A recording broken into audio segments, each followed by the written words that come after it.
welcome everybody, and especially Myra.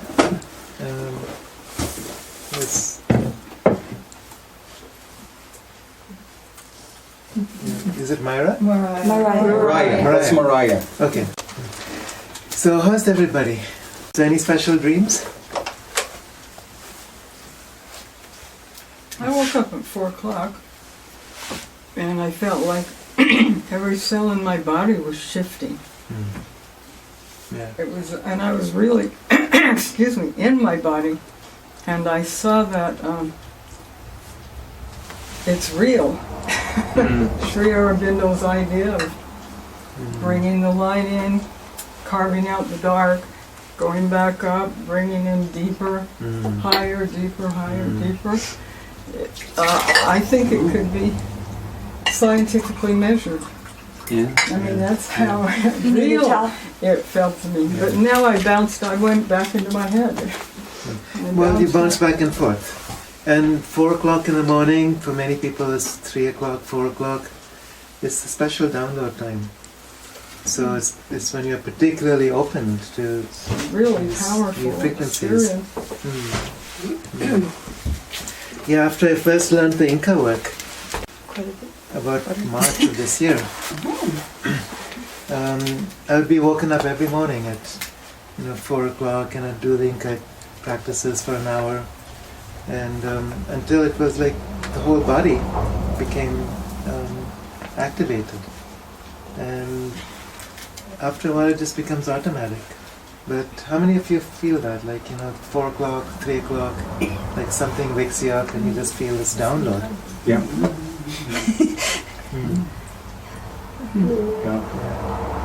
What does the download feel like? This tingling, vibration, very blissful. The whole body is like buzzing. Yeah. You get buzzes. Yeah. Very sweet.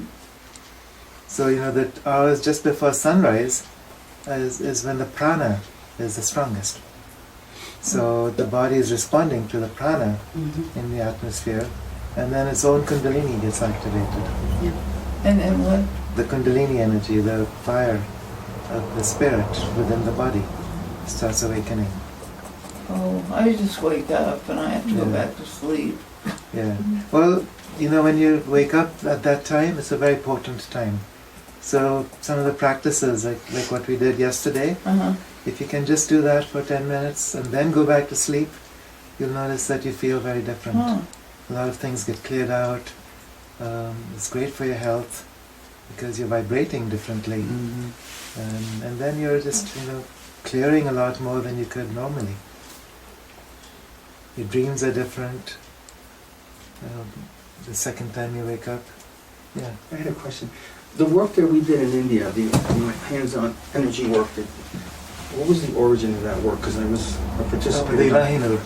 Yeah. Yeah, so that was, that developed in Turkey after experiences I had in Hawaii with the dolphins and the whales. Right.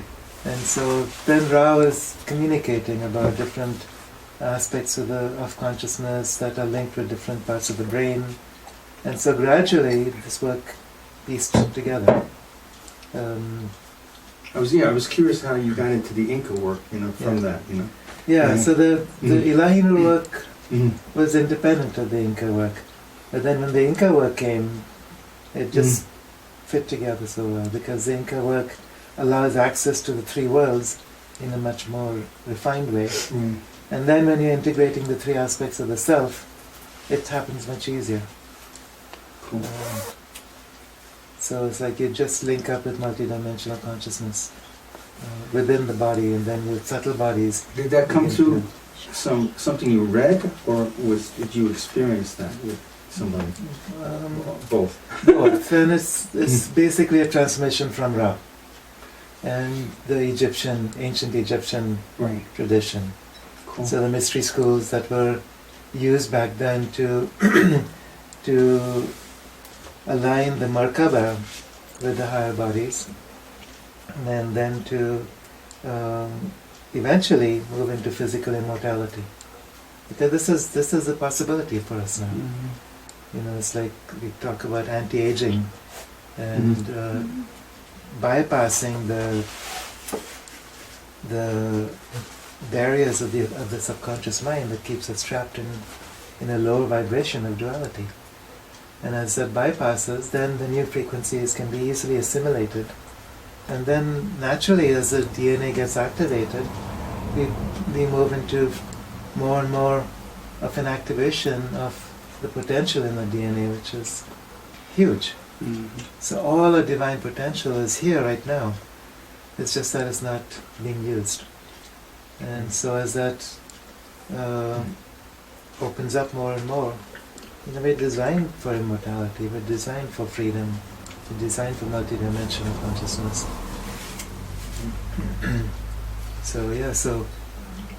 Yeah, the research I've done on that, because it's part of the Homo Spiritus trip, is that if you take the human cells and if you have an environment that has all the nutrients the cell needs, and it removes all the waste products so that the environment stays as pristine as possible, cellular environment. Human cells, as they are now, will continue to duplicate. They don't die. Yeah. So it's a matter of whether you're getting the right information that keeps the cell moving, and getting the right nutrients and getting the right. But to do that is quite along with everything else that's tied in with that on the consciousness levels and the agreements. But it already shows that we're capable of that, and that has to do with the telomeres and all that stuff. And here in Taos, you have this opportunity to really imbibe the higher frequencies of light in the prana around you. It's such a powerful vortex of light here. And then, Deneen and I were talking earlier this morning about superfoods. David Wolf does a lot about this. David Wolf, yeah. And, just nourishing the body for cellular rejuvenation. That's what my chocolate does. You'll learn about that later today. Okay. It's medicine as far as I'm concerned. Great. Yeah, so that's one level. And then the Inkanoor, the Inca work, multidimensional contact, working with our own higher self and lower self. So, most people talk about the higher self, but the lower self is equally important. So, by lower self, I don't mean the lower unconscious self. I mean the cellular consciousness that's latent within the body. So, it's very intelligent. Our bodies are more intelligent than our minds. We forget that. It never lies either. The body never lies. No. And the body has access to all the information you'll ever need. Except the mind clamps it down. It's like a reducing valve based on our belief systems. And whatever our belief systems are can be limiting. So as we let go of all belief systems, we enter into the mystery where we can listen to the body, respond to whatever the circumstances are in this moment, and you have access to everything you need. Whether it's health, whether it's abundance, whether it's information, and whether it's co-creation of a new planet. So, I feel like for so many thousands of years we've labored under the illusion of duality, and it's become a very strong belief system that I'm separate from you, I'm separate from the earth, I'm separate from God. And that whole belief system is crumbling. And as that happens, there's a new awareness that's flooding through the cells. And this is waking us up to immortality also. So this is a science, like in the Hindu tradition with the yogic practices. Many yogis still live up in the mountains in bodies that are 2,000, 3,000 years old. I've met one or two of them, and it's like they look like ordinary beings. The vibrational frequency is different. You can touch them, feel them, eat with them, drink with them, but the bodies are different because they're not aging due to unconscious programs.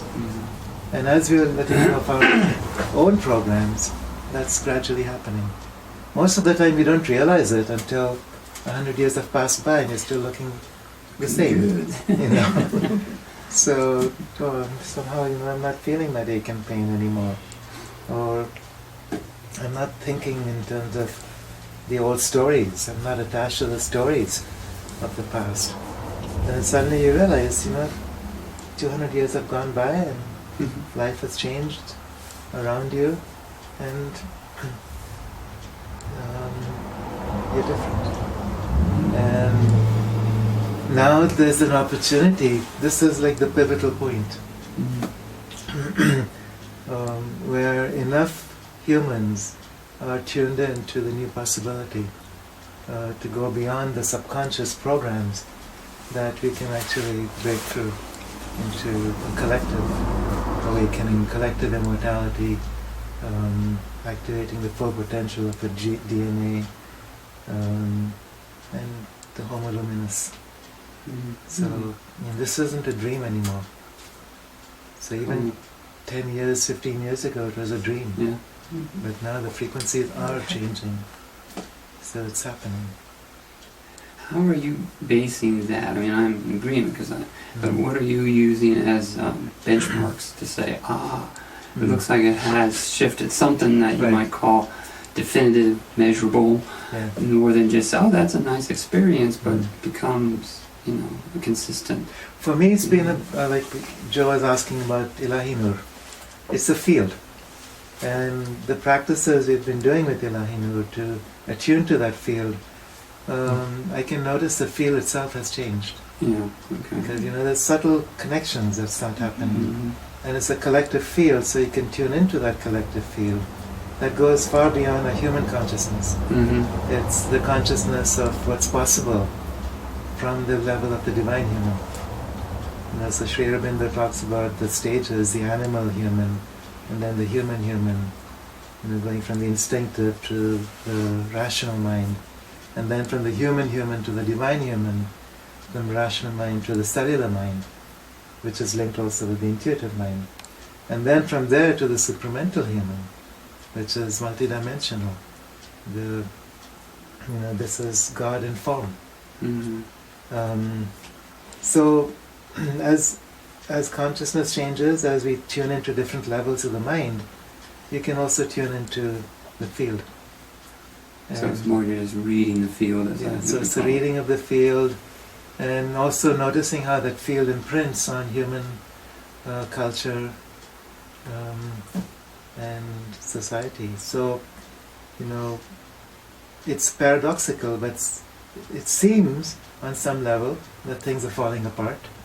But that's also part of the imprinting of the supramental into matter.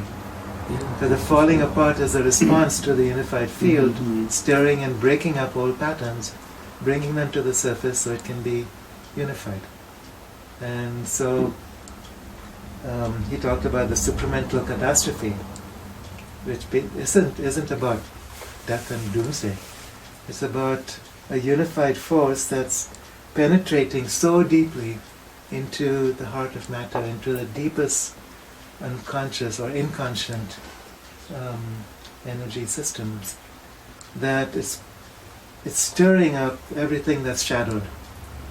And we see this in the world around us. All our shadowed systems, economic, political systems, social systems, all the illusions of war, greed, oppression, all that's being challenged, and more people are waking up. In the refugee crisis, the so-called crisis, how many people are responding, opening their hearts to this?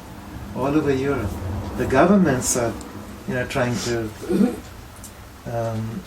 shut down their borders, but meanwhile the people are saying enough of this.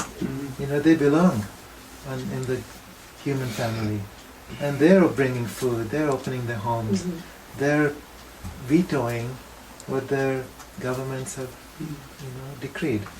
So this is the awakening, and this is all part of the response to the supramental energies that are entering in. I like, we've all heard people say, this is apocalyptic times, right? But if you look at the real meaning of that word, it's not Armageddon level destruction, and hail and brimstone, all that stuff. It means to lift the veils. to take them apart, to take the veils down. Right. So we are definitely in apocalyptic times, but in its original meaning, not the Christian. Right. We're all gonna die, kind of thing. And the Inca term for this is Pachacuti. Pachacuti. Many people translate this as, apocalypse and doomsday, but it literally means turning around, turning upside down. So what's being turned upside down is not the earth, but it's the earth system, it's our illusions. And so when you turn the illusion upside down, what do you have? Truth. So truth is being revealed in all kinds of ways. So anything that's not resonating to truth is going to be revealed now. Whether it's in our own personal agendas, our own inner lives, or global events. I just, as you're talking, I'm just getting, because I met Barbara and John Perkins Okay. together at a workshop. Barbara Mark Southern? Yes. Okay. And that's what led me to Hummingbird. But it's interesting that what Barbara was doing with John is that they were kind of co-creating. John is very much tied into the whole shamanic world, and she was tying that into her work of evolutionary consciousness, And as you're talking, you're articulating some of the things that they were trying to explain, how this ancient wisdom is coming together now, and with this, and then of course, the basis of a lot of what you're talking about is serious work, which I'm just barely becoming familiar with, which you're very familiar with. It is serious work, but it doesn't have to be difficult. Right, but it's very comprehensive. I mean, he's done. Yeah. I mean, that's the paradox. It can be joyful. It can be the most exciting thing that ever happened on the planet. Absolutely. And that's why we chose to be here. To be born at this time, to face the challenges that we're facing, to overcome those challenges, to grow into God. And I didn't say serious, I said series work. Siri Aurobindo's work. Oh, okay. Series Aurobindo's work is, Right. where we both. Yeah. Are you all familiar with Sri Aurobindo? I don't think everybody's familiar. No, I'll just He goes way back. He was one of the first, wasn't he? Yeah. To start that wave of bringing that energy into the Western so-called civilization. Well, for those who are not familiar, Sri Aurobindo and his spiritual partner, known as the Mother, who is actually French, Mira Alfassa, went to India, joined with Sri Aurobindo in this work. There was about Sri Aurobindo started off as a freedom fighter in India. So he was with Gandhi, Nehru, the whole clan. And then he was jailed. He was in jail for a year by the British. And during that time he had an awakening. And he saw everything as divine. So he looked at the faces of his jailers, and there was, the divine. All the circumstances of his life were just the divine. And from that space he awakened to something different. And he started exploring the yogic path and went deeper and deeper into than almost anybody at that time. And he talks about different levels of awakening. We think that the higher self, the higher realms, is also unfamiliar to us. We lump it all into one thing. Right. But he went very deeply into examining the different layers and experiences of these different aspects of consciousness. So he talks about 5 layers of the mind, for instance, beyond the rational mind. So, so the lower self, the subconscious, is linked with the cellular mind, the mind of the cells. Then you have the rational mind, which is linked with our linear consciousness. the middle world. And then in the upper worlds, he talks about a further 5 or 6 different layers. So there's the higher mind, where you're beginning to see beyond the illusion. So you're starting to resonate to the higher fields. You're imprinted with something beyond your personal self. Then you have the illumined mind, where you're seeing the eagle's eye perspective. So it's like you're stepping out of your personal identity, you're connecting with the global identity, the cosmic identity. You're seeing a different way of being. And then the next level of the mind is the intuitive mind, where you're not just seeing it, you're becoming it. Mm. So, when I look at you, I become you. Mm. I'm entering into you, I see more of you than you can see of yourself. Because I'm, looking from that intuitive level of the mind. I'm So is seeing this my best side? Or is this my best side? No? There's no sides. Alright. There's no sides. There's no brain. Sorry. And then you're going beyond that to the overmind, which is the archetypal level. So what Plato would talk about, the world of ideas beyond form. So it's the level of creation from which the divine enters into creation and creates these archetypes and forms, which then give birth to different species and different levels of being throughout the universe. So at that level, you're on the level of the gods. So the gods and goddesses and all mythologies are operating from that level of the mind. It's a very powerful, creative level. And then beyond that, and he's the first one who talks about this, there's a supramental level. And this is just touching that space which is beyond form, beyond time, beyond space, beyond all creation. So it's the realm of the self, pure consciousness, which is first entering into creation, the beginnings of time and space, which then become the holding pattern for the rest of creation to happen. So that level of awareness, when stepped down into creation and matter, has so much power. It's that, level of energy that creates the Big Bang, and the Big Bang in each moment. Paul Laviolette, an astrophysicist, talks about creation happening from the centers of galaxies. Not just once at the Big Bang, but every time there's a galactic superwave, it's a wave of creation. Mm-hmm. And this is the wave of creation that we tap into during these times of shift, during these 3 days of darkness. That we, as the Creator, enter into creation. And holding them both together within human bodies. So this is the potential, the supramental field being fully manifested in the body. And then the body itself, matter coming into resonance with spirit as one with spirit. So this is not something that's, just a workshop thing. You come to a workshop and you're supramentalized. This is serious work. And it's Not for the faint of heart.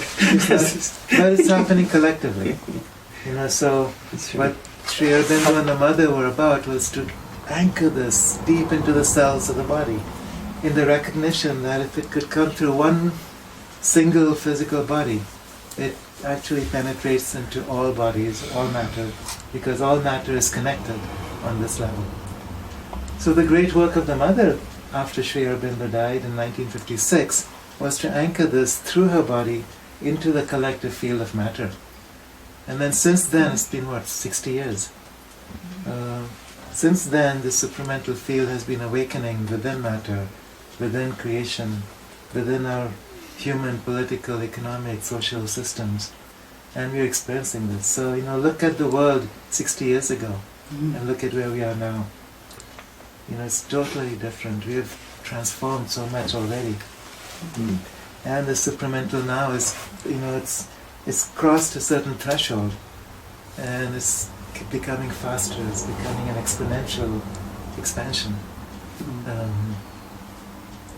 Even just a month ago, as GW was saying, we crossed a certain threshold where we collectively have chosen as a species not to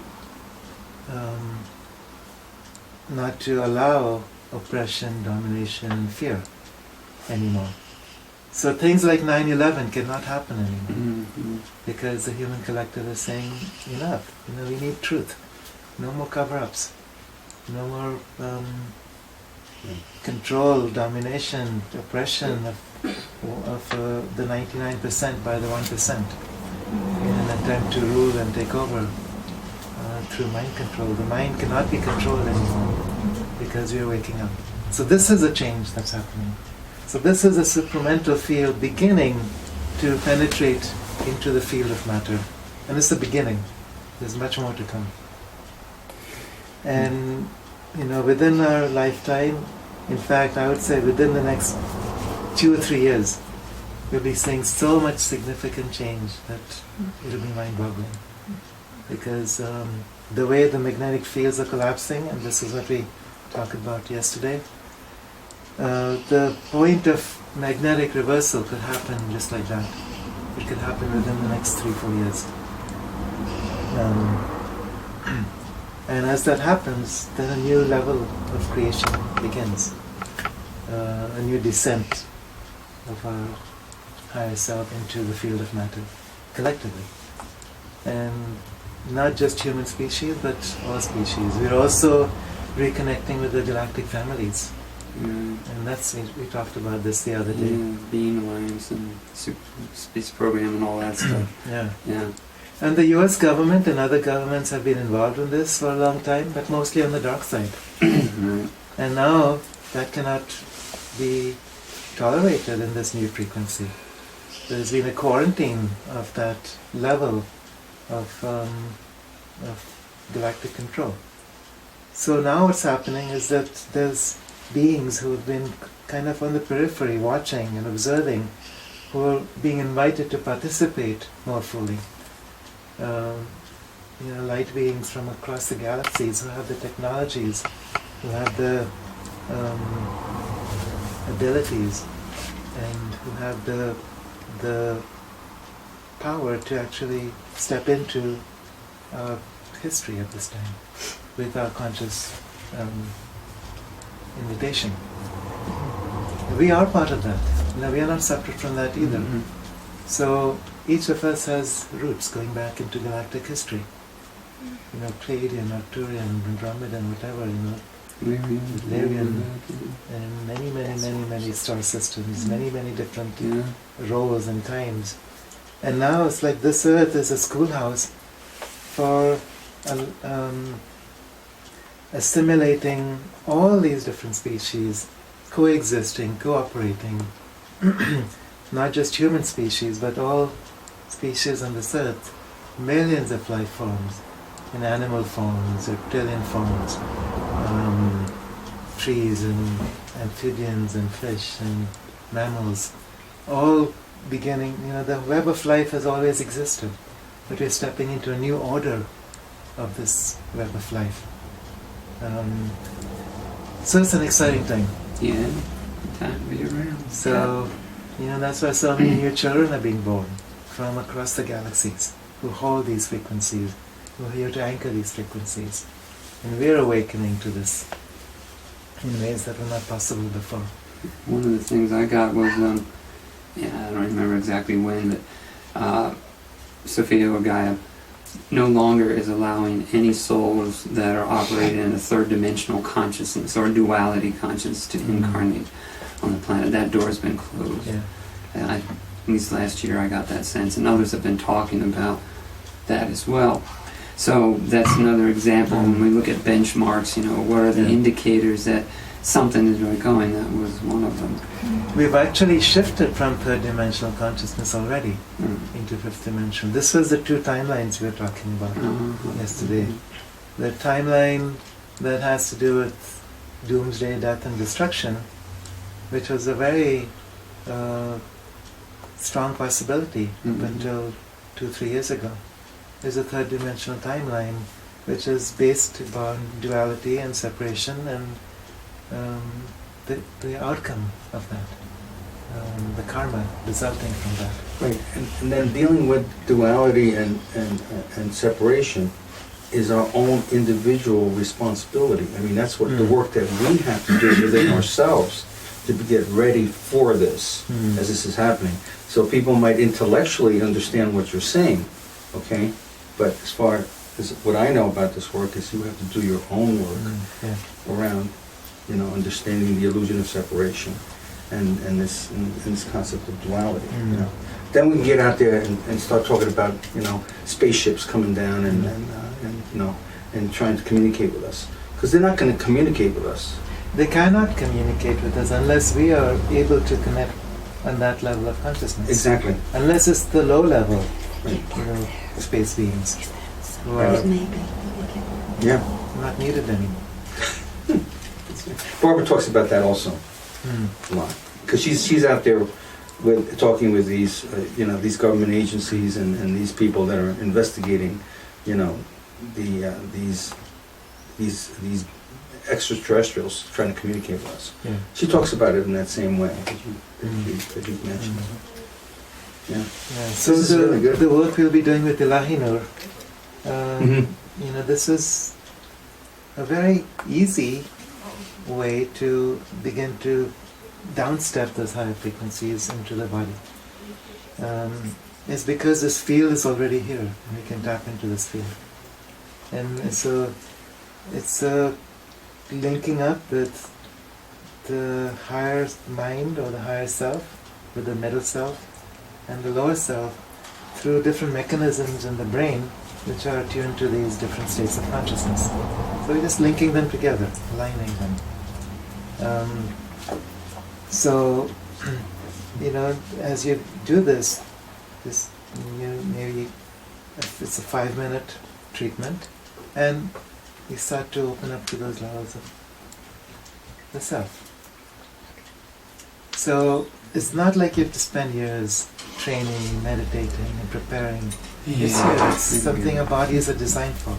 We can open to this now. So the Inkanoor work and the Inca work are a complement. They work together to assist in this complete download of divine self. So we talk, many of us when we talk about the divine self, still have this subtle duality. So that's divine, this is human. That's heaven, this is earth. Spirit and matter. But no longer is it a duality. Spirit, matter, you cannot distinguish anymore. These bodies are spirit. The earth is a paradise.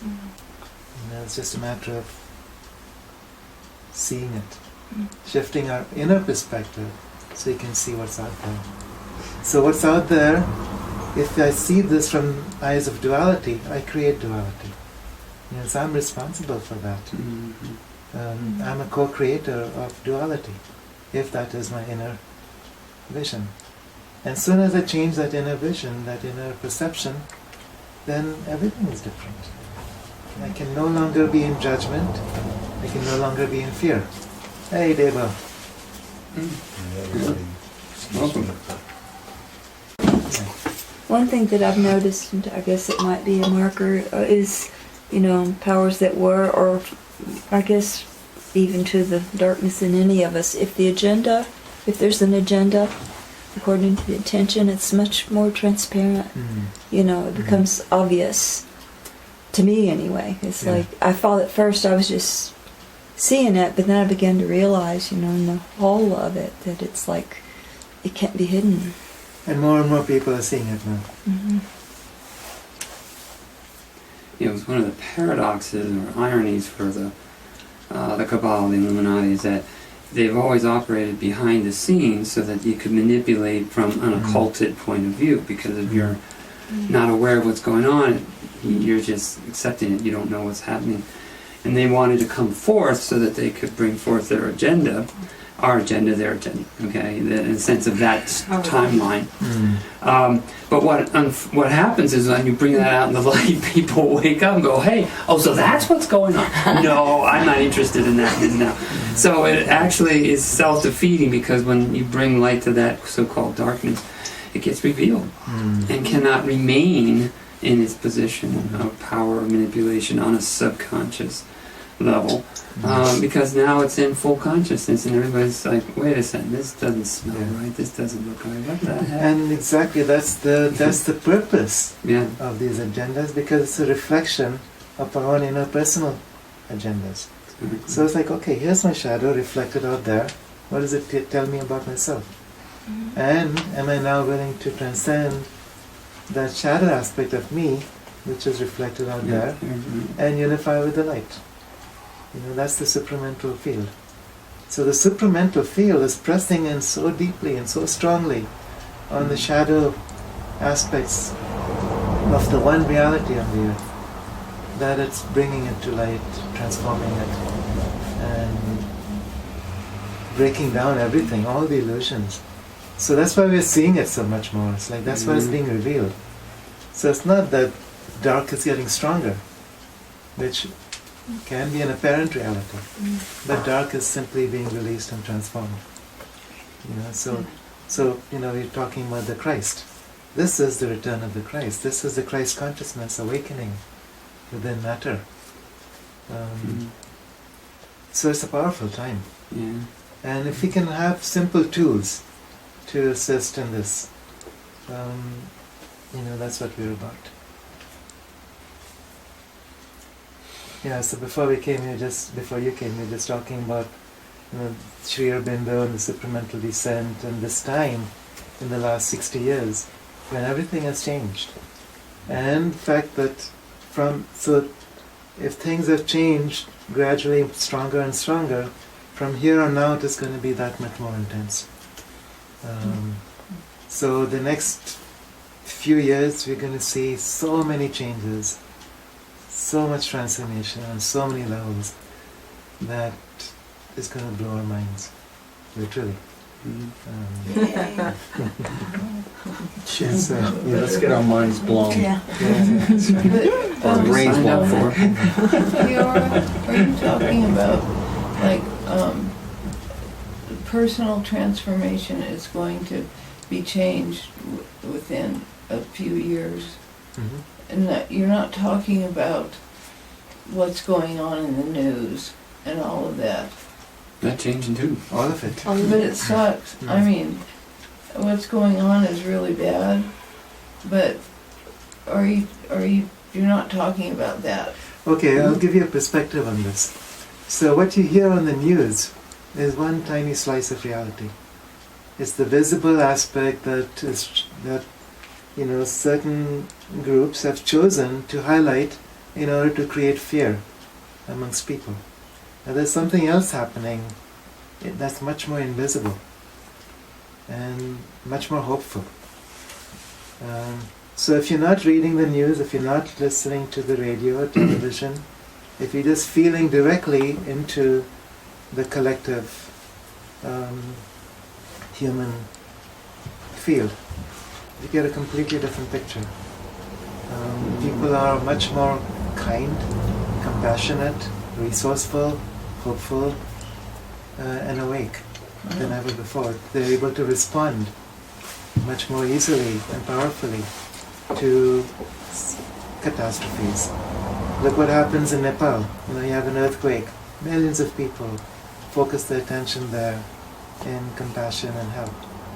Syria, another story. People worldwide are waking up and recognizing that what's happening in Syria is not separate from what our responsibility is in our country. So we're becoming a global family. So what you hear on the news is designed to create insulation, to create fear, to create barriers, and to destroy hope. And there's a reason for all that. But underneath all that, there's a completely different reality, and that's the reality we're talking about. Okay.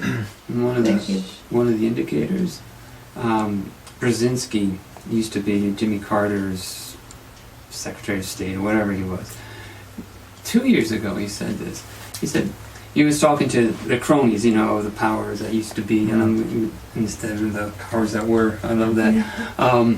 Basically saying, guys, population's onto us. Meaning that they're now not capable of controlling, manipulating, and inculcating the fear response, which you know is a food for that. And he was, he's well placed in that area, so he knows what he was basically saying. Jigs up, guys. You must start getting your affairs in order. But There he was one of cannot the first be to acknowledge that. another attempt at a 9/11 type event. It's already tried a couple of these World War III things, and they've all been stopped because it's just not in the consciousness to support that anymore. Exactly. Yeah. There's a book I was reading that was written by a CIA analyst. He was investigating 80 different incidents where nuclear war was averted. And what happened is that, and it's the US, Russia, Iran, whoever, not Iran because they don't have nuclear capability, but mostly the US, Israel. They'd launch off a nuclear weapon towards someone else. And it would fly, suddenly dematerialize, or disappear from the silos. They'd press the button and then wonder, nothing's happening. How come nothing's happening? Or it would go land somewhere, and then it would be a dud, nothing inside it. Or someone would try to press the button, but this happened just last year, this year. After the crisis in the Ukraine, whoever the military cabal was decided, okay, let's send some limited nuclear weaponry and in that area, and then try and pin it on Putin. So the person who was responsible for pressing the red button said no, and she was court-martialed for it. But then she blew it up and revealed what was happening, so it became a big embarrassment for the military. So, it's like, and so many things are happening because we have decided on a collective level that no more nuclear war. And it's not just humans, but it also affects other races. It affects other planets in our solar system. It affects the whole galaxy on a certain level. And the galactic family is saying, we cannot allow this. And they're responsible for preventing these events. So they know how to do this. They have their advanced technologies. They can dematerialize a missile in midair. They can dissipate nuclear energies. They can do something with Chernobyl, with Fukushima, just like that. And now, because human consciousness is saying yes to this, we're going to see this. And what's already in the seas, I don't know how many of you are aware, but there's a huge dead zone in the middle of the Pacific from the radiation of Fukushima, which has killed off, thousands of square miles of everything that exists there. A lot of mutations of species. It's affected marine mammals, dolphins, whales, turtles, seals. It's affected human populations. What happened in this country is, rather than addressing it, the FDA or whoever makes up all these stories just decided to up-level the acceptable dose of radiation. So now it's safe. But all this can be reversed, and it is being reversed, because radioactivity is a frequency. It's a cosmic frequency. It's gamma rays, cosmic rays, all these plutonium, heavy metals. When the potency, when the potential energy within this can be released. It's the potential to create enormous transformation. So, like, who was it when the first nuclear bomb went off, was saying that if that energy that's within the hydrogen bomb can be harnessed for the good of humanity, you'll be seeing the second reign of fire. It's the fire of the human heart. It's the fire of love being rebirthed within humanity. I'm paraphrasing this. But basically what he was saying, and I forget even who was saying this, but it's really, as long as we cannot hold the vibration of this frequency, the radioactivity can kill us. As we begin to hold this frequency, that same radioactivity can transform us. And that's what's happening on the planet today. So Mother Earth is taking this radioactivity, she's transforming this through her body, and later we'll learn how to do this. It's a powerful process from the Creole tradition, transforming Ucha into a much stronger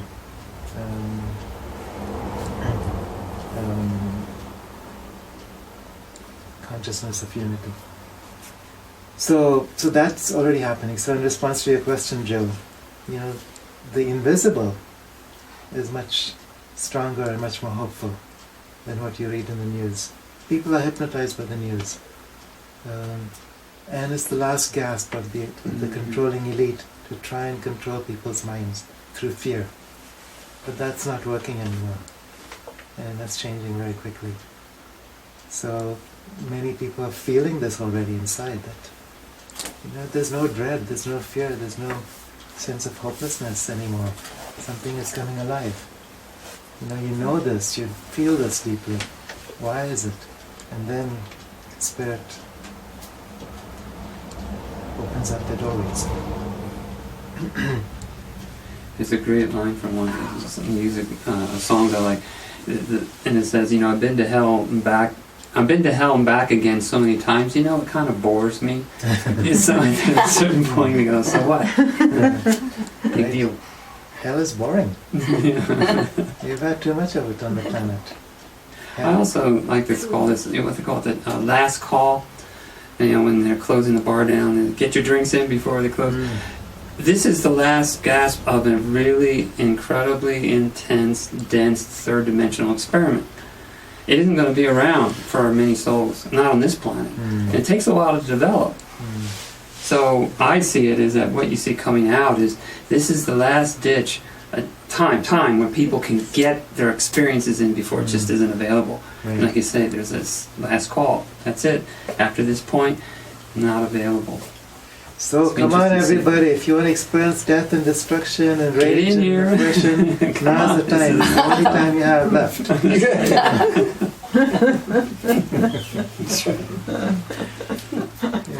Can I ask, what's happening with memory?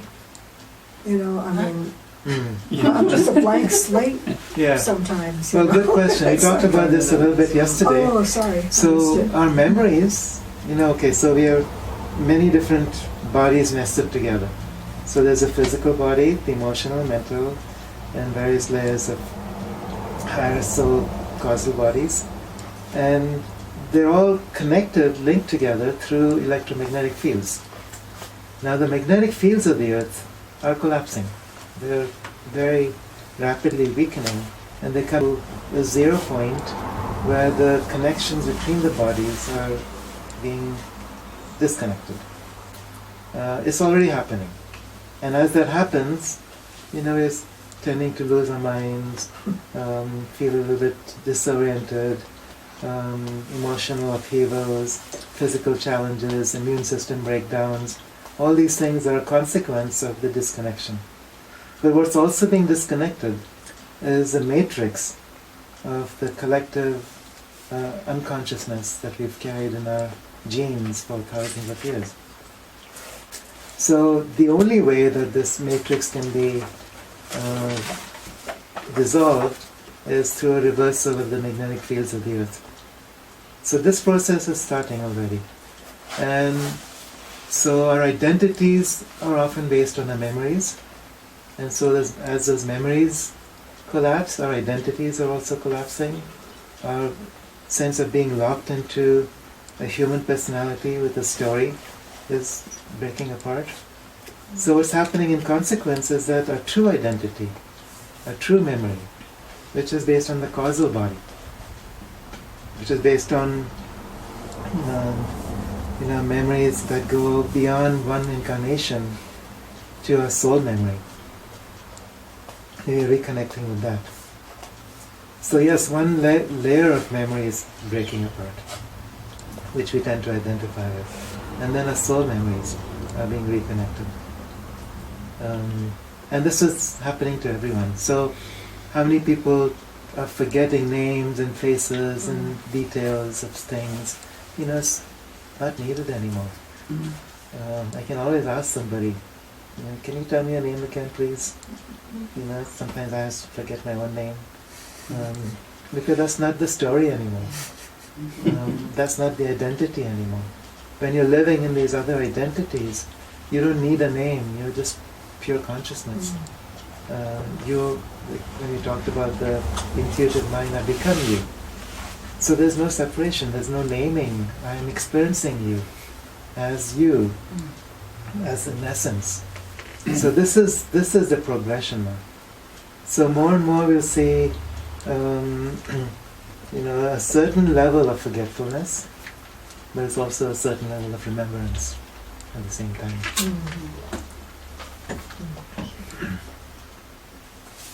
And in some parts of the world this is happening more so. So there's what's called the North, I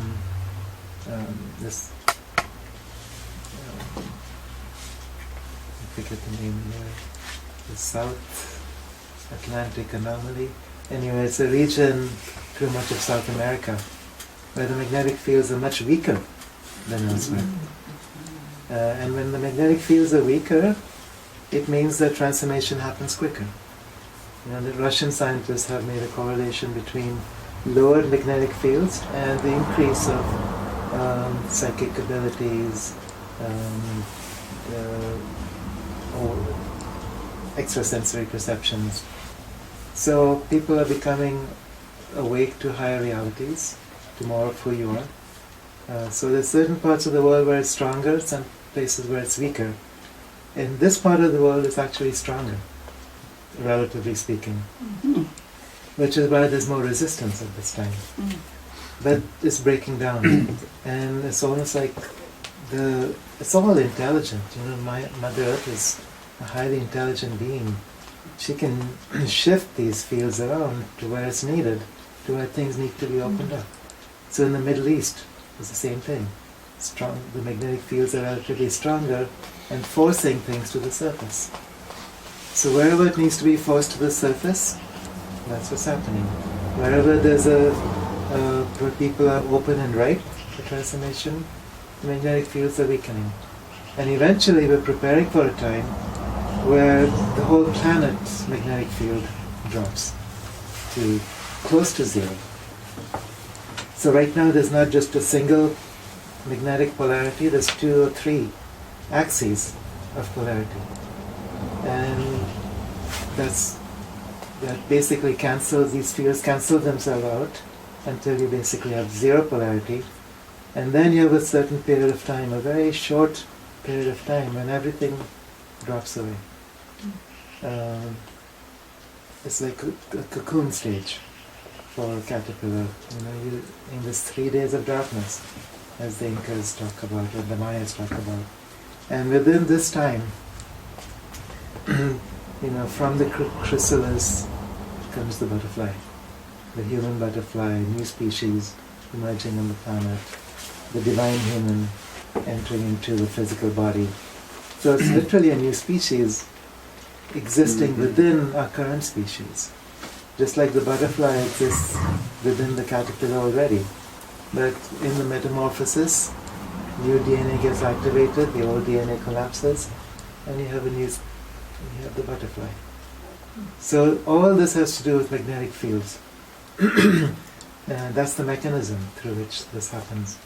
And this is a cyclical process. So yesterday we were talking about an approximately 12,000 year cycle in which evolution makes these spontaneous, very powerful quantum jumps. And we are right at that critical point. In the Hindu tradition we talk about the yugas. So going through the 4 yugas. The Satya Yuga, which is the age of light, slowly going down, Treta, Dwapara, Kali, the Kali Yuga being the age of darkness, furthest away from the light. But then something happens. From the deepest depth of the Kali Yuga, you suddenly emerge into the Satya Yuga. It's not gradual. The gradual descent and then a sudden ascent. And that sudden ascent has to do with the reversal of the magnetic fields. And so suddenly you have this collapsing of the whole matrix, which has kept us in darkness, which is really, it's not something out there, it's within a collective consciousness.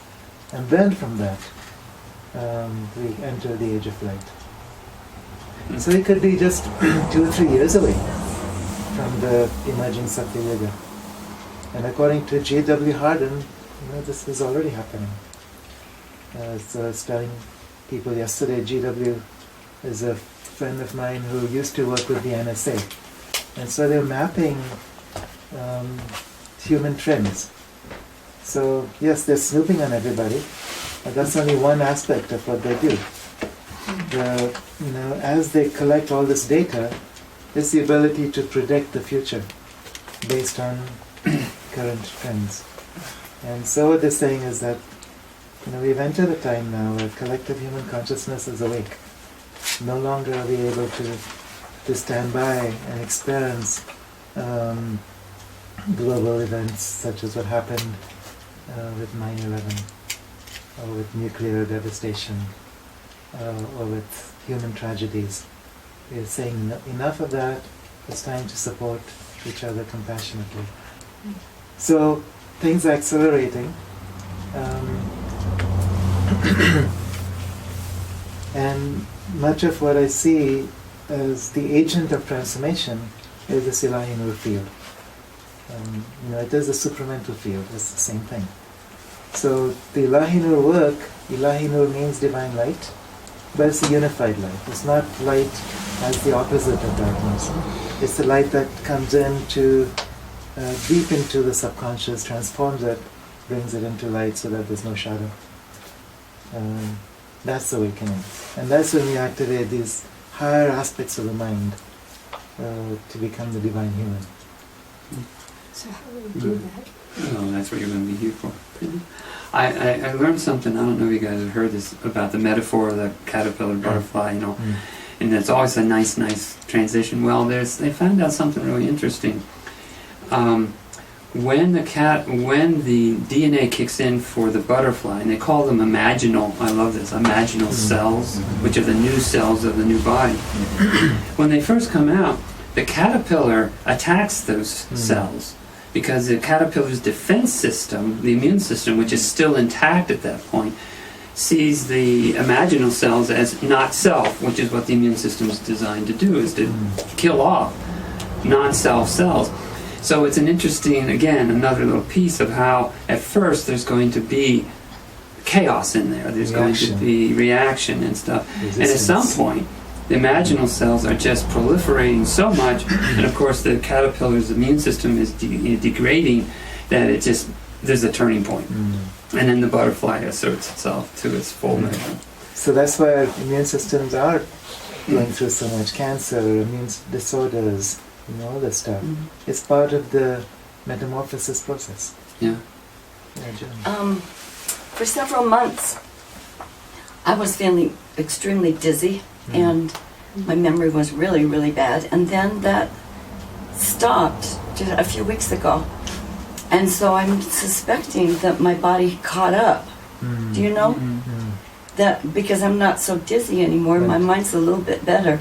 So with all the energies that have been coming in, my body's been reeling, and now it feels like it's it's stabilized, Yeah, and you then the integrated next that. wave will come, and then, so is that Yeah. accurate, do you think? Yeah, I would think so. It's normal. I mean, a lot of people are going through this dizziness, Mhm. physical system breakdowns, But for it to emotional have stopped, upheavals, and there's waves. yeah. So there's a wave, when you integrate that, it may Mhm. take a few months, Mhm. and then there's the next wave, Yeah. and you integrate that. But each time your frequency Mhm. is stronger, Yeah. and you're able to anchor the soul Mhm. that That's much what I- more. Any other burning questions? I have a statement. Yeah. I think hell is hell. I don't think it's boring. It's hell. Yeah. Lives up to its name. It's true. And we don't need it anymore. No, no. And all you're talking about, all the people of the world are eventually going to awaken. Mm. Is that what you're talking about? All those who choose to. And The what? most people do choose to. Those that choose. Yeah. Oh,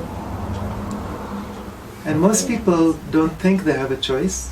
Most people have become accustomed to thinking of themselves as victims. But that's changing. You know, now people are able to choose more directly.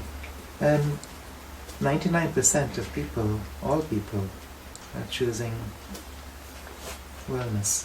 oh, that's wonderful. You know, the version of the 99% versus the 99 Yeah. victim percent. Right. Versus 99. We're going home. They go Right on. here. Yeah, in other words, Yeah. it's right here, home. Yeah. Make it home again. We're making this home. Oh, one other thing I just remembered as an indicator. David Hawkins' work, Yeah. right? Back and using muscle testing or kinesiology for This calibrating Just consciousness. the whole jacket. He was talking about around 1987 is when, for the first time in his tracking of world consciousness, it moved over 200 on his scale. And his scale 200 and up is all life enhancing. He has a logarithmic scale that calibrates consciousness, and anything below 200 is life negating. And I think he said the world was operating for a long time around 180, 190, somewhere in that ballpark, for centuries. You know and he was wondering back then when he was first getting into this, whether or not we were really going to make it. Because if we didn't get over the 200, then there was going to be a catastrophic events, Earth level events. But it did shift. It was like 201, 203, like just over the border. And he was like, "Whew, okay, that means," and you don't go back, because as you know, it's a one-way transformation. Yeah. That he then knew that we were, even though it looked pretty grim back then in a lot of ways, that the collective consciousness had made the choice that we were going to move in the direction of embracing life. And so that was one of the other indicators that I was tracking. I think. Yeah. I'll say one more thing about the scale of consciousness. For those of you who are not aware, it's a logarithmic scale.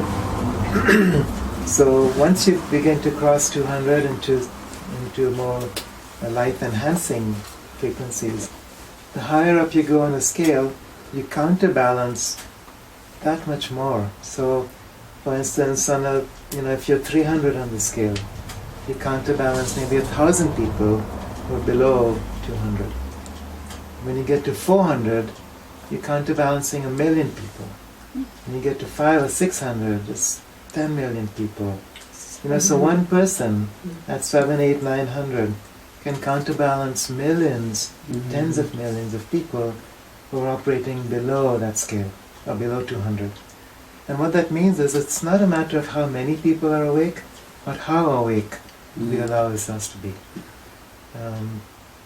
If we are vibrating to unity consciousness, it only takes a few people.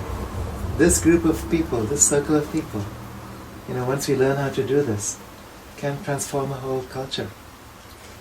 So later today we'll be doing some Inca work also on transforming Hucha into Sami. Hucha is the breaks and the resistance to flow. And our bodies know how to do this. We just have to retrain our bodies. And once we do this, we can tune in. Okay, so there's the White House over there, there's a Pentagon over there. Let's take in some hucha and transform it. And so small group of people can begin to create enormous changes on the planet because we have been given the right as part of the collective to be co-creators. So far we've been co-creating misery. No reason we cannot co-create joy. So that's our role and that's our privilege. Castaneda put it that way, is, you know, whether you make yourself happy or make yourself miserable, it takes the same amount of energy. Actually, it takes more energy to create misery. Yeah, actually, when you think about it, doesn't it? Because it's so much against our nature to go in that direction. It takes a huge amount of energy to turn ourselves into exactly the opposite of who we are. It's quite a trick. That's why the last thing I would say, we've been given this image that we are these poor, pathetic human beings that need all this help from the other world. It's exactly the opposite.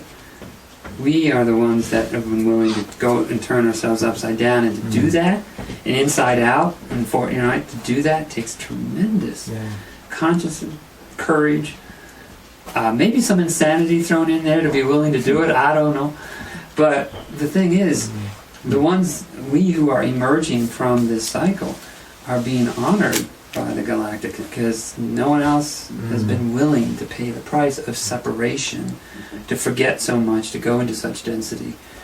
Most don't want to do that, aren't willing. So don't give ourselves a lot of credit, you know.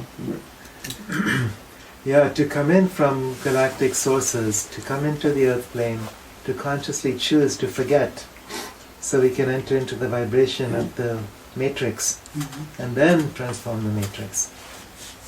That's our, think about that. That's our mission. And it's a very painful process to get Say in. say that again. So it's like we're consciously choosing to step into the insanity, to transform the insanity into beauty. Oh, But the early part of our lives, we have experienced a lot of suffering and pain because we've become so caught up in the insanity of the world. We think this is the only reality there is. And now we're waking up to that. So as we start waking up, it gets faster and faster, okay, easier and easier. so first of all, we're experiencing, this is what happens in our lives. We experience the insanity or horror or tragedy or those things in our lives, Yeah. and then we change them into becoming better and thinking Right. positive and becoming loving, and so And we're we changing do it that. for everybody else too. Oh, because So- everybody is doing, so many people are doing it. So it makes it easier and easier for everybody. Yeah. So It's here in this facilitating. group, we can support each other in breaking through our own fears, our own illusions and patterns, to go to the next level. And it's much easier when we can support each other than when you're trying to do it all by yourself, because it's a collective energy field. Okay. Thanks. So shall we Great take a time, short yeah. break? Absolutely. Great time.